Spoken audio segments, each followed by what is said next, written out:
part of your sexuality you're exploring, you are worthy, you are valid. And it's okay if you can't talk about it yet. You are loved.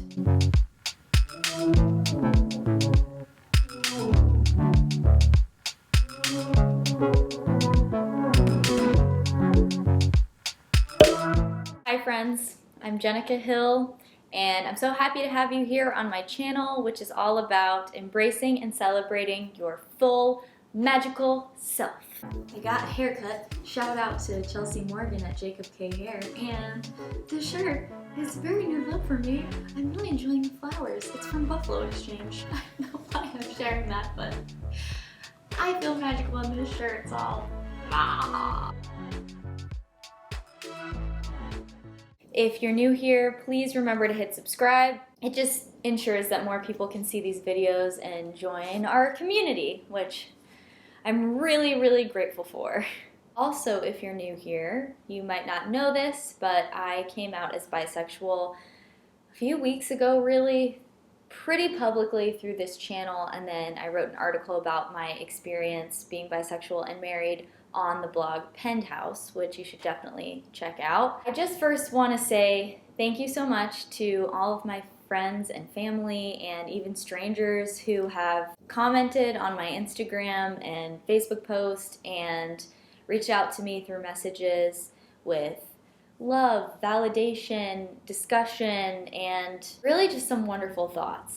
It was honestly a love fest, and I don't think that I expected it to be that way, so I'm very grateful. With that said, I know that from the outside looking in, my journey right now might look sort of like a fairy tale, even though it looks like a fairy tale. I'm in a supportive relationship. I have come to terms with my sexuality. I'm pretty confident about it right now. I didn't come out publicly for about 3 years, and so I spent 3 years processing my sexuality very privately and with close friends and my husband, and it wasn't easy. The article and these videos tie it up into a neat little bow, and it's really hard not to make social media look curated and perfect when life just isn't perfect. So, since I did have so many people reaching out to me about going through a very similar journey as me, maybe they're starting that journey, maybe they've been on that journey. I'm just so happy that my creative expression of my bisexuality has been able to help anybody.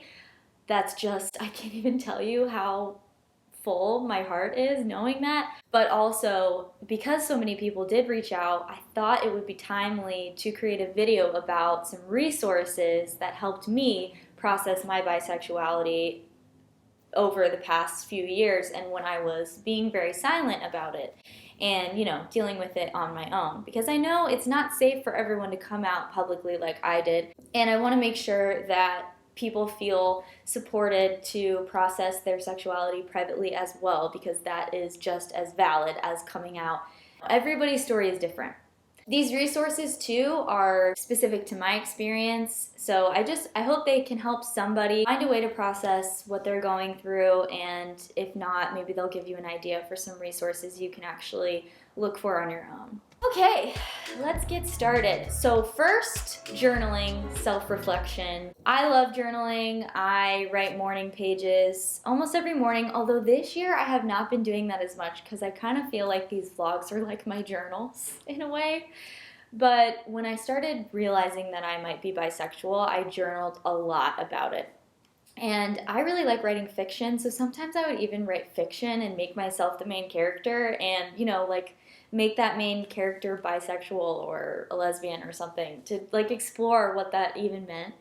And this self-reflection was super helpful for me. Journaling just kind of helped me wrap my head around it, understand my feelings about it, and I've continued to journal anytime that I feel like I'm not really sure what's going on with me. So that's the first resource, yourself. Only you can really process your feelings. But I know that self-reflection can be extremely scary. Sometimes when you're alone with your own thoughts, it can just feel like they're completely filling up your entire body and mind, and it is so overwhelming. The second resource that was really helpful for me was to find online communities. Okay, the first thing I Googled when I started really thinking about being bisexual, and it was a very new thought for me.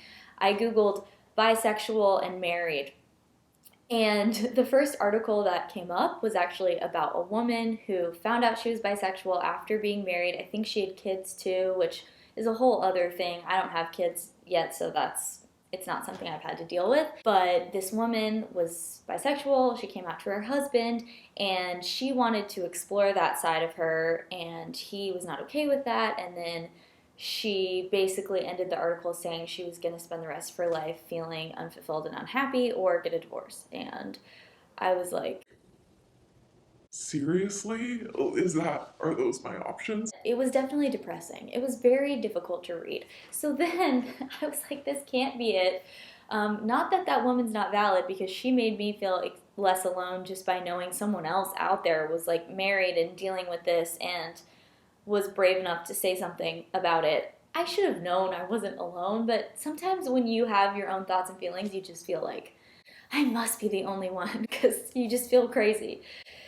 So then I kept Googling bisexual and married, and actually went on YouTube, and I found YouTubers who were married and bisexual and also identified as women like me. I found men who were bisexual talking about their experience, people who identify as men.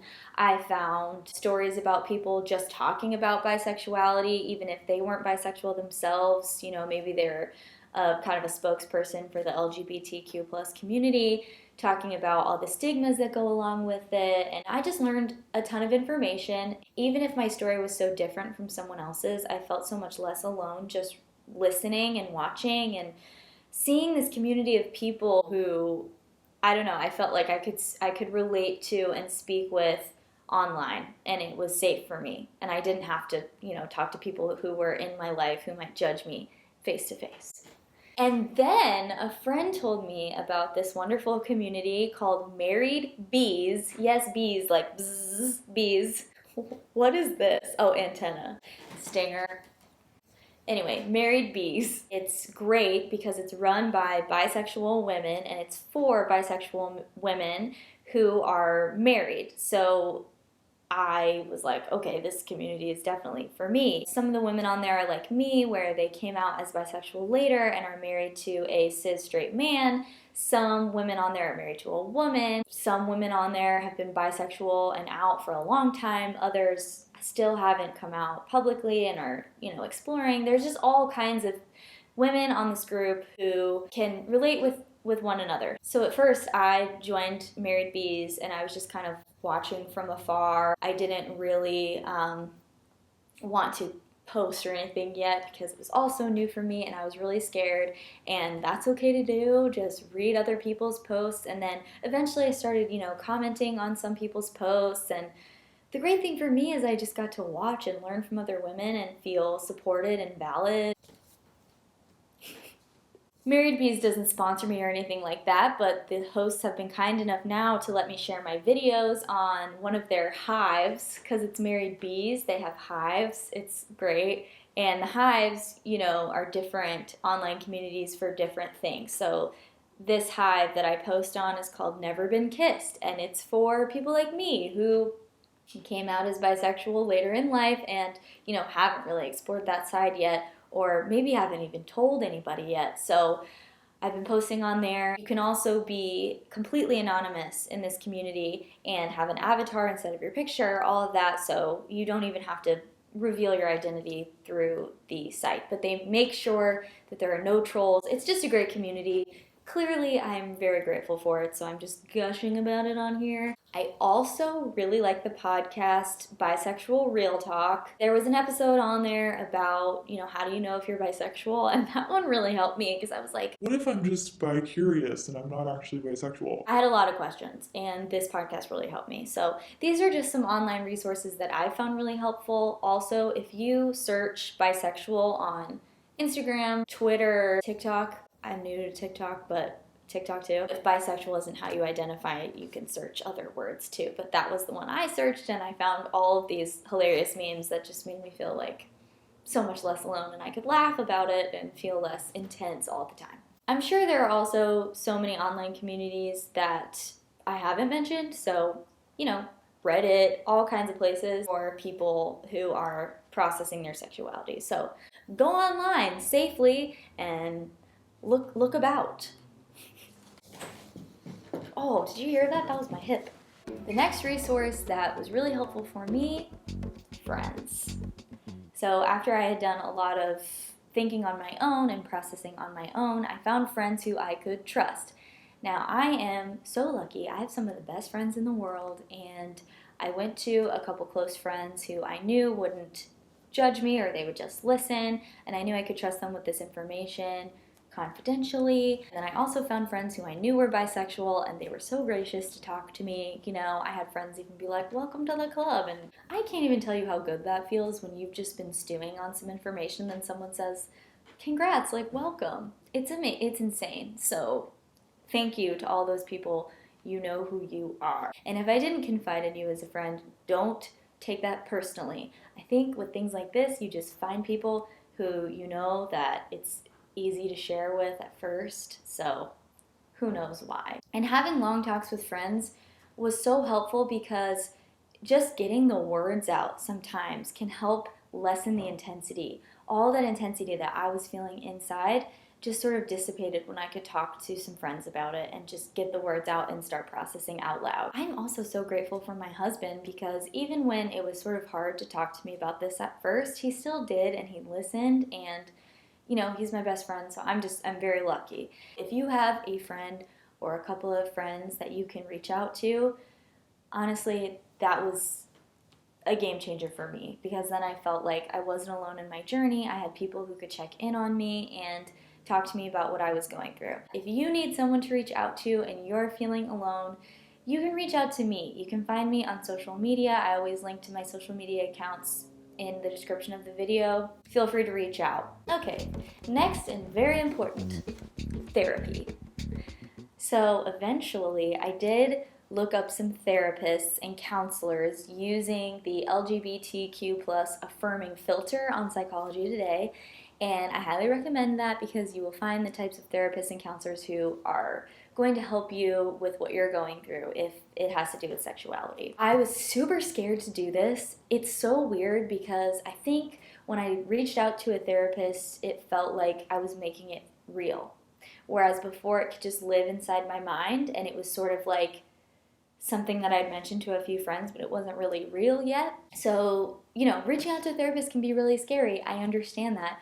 But it did feel really good. And I actually found one therapist who I spoke with through a consultation who was extremely helpful for me in understanding the different aspects of identity and, you know, what being bisexual might mean for me, for my marriage, things like that. The relationship with this therapist didn't end up working out. I found another one through a friend who was also very helpful. And honestly, without these two therapists, I don't know if I would have been able to quite come to the conclusion that for me, being bisexual was more of an identity, and what was important for me in my life was that I could own this part of my identity. It wasn't so much about I needed to go out and experience. It's different for everyone, but for me at this juncture, that wasn't important because my priority was making sure that my partner felt safe. Anyway, we're getting really personal, but without a therapist, it would have been really hard for me to come to these conclusions on my own because I might just not have had the thoughts or ideas that they were helping me form. My first therapist actually told me that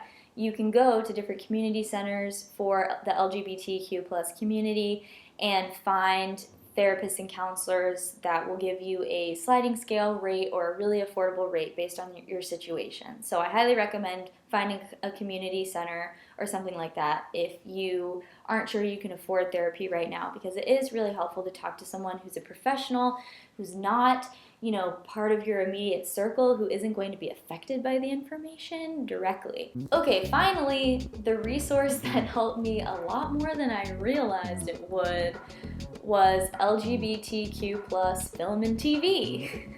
So I had never seen the L Word. I have a friend who has been very gracious to walk me through this experience of watching the original L Word. She lets me text her constantly as I'm watching an episode with my hot takes, and Obviously, the show, The L Word, it's mostly about the lesbian community, but for me, the side of me that was attracted to women was the side that I hadn't really nurtured or explored, so watching the show just helped me feel like part of that community more. Now, The L Word is not that nice to bisexuals, okay? I haven't watched the new one, I'm not sure if it gets any better, but again, for me, it was more that, like, being attracted to women's side that I hadn't explored, so watching that show really helped me. It's hard to explain why. I don't know. It got me out of my own head and was just helped me like normalize what I was feeling, I guess. I have found that Hulu has some really great films about, same-sex couples or just LGBTQ plus couples and love stories that are cinematic and really great movies as well, and highly recommend. Watching those just really helped me process what I was going through and feel less alone, and also just like explore my thoughts and feelings. Now, I'm sure porn is an option for some people. God, I feel so awkward saying porn. I wish I was edgier, like more comfortably edgy, but I'm not. I'm not really a big porn person, but I'm sure that's a resource too if that's something that you're into. Awkward. Okay. Yeah. I hope that these resources are helpful to you if you need a resource. And again, please reach out to me if you need to. You can also comment below if you feel comfortable with any resources that you found affirming your sexuality that might help people too. Please remember to subscribe if you haven't. Tell your friends. Thank you so much for watching. If you've already subscribed, thank you. I love you. I feel so blessed that you've subscribed to my channel and that you care at all about what I have to say. You have no idea how much it means. In closing, I want you to know that whatever your experience is and whatever part of your sexuality you're exploring, you are worthy, you are valid. And it's okay if you can't talk about it yet. You are loved. Okay. Go out and be your full magical self today, even if there's a little secretive side of yourself that you can't talk about with other people. Go out and be that magical self and just know who you are for you, because the world needs you just as you are. I love you. Thank you.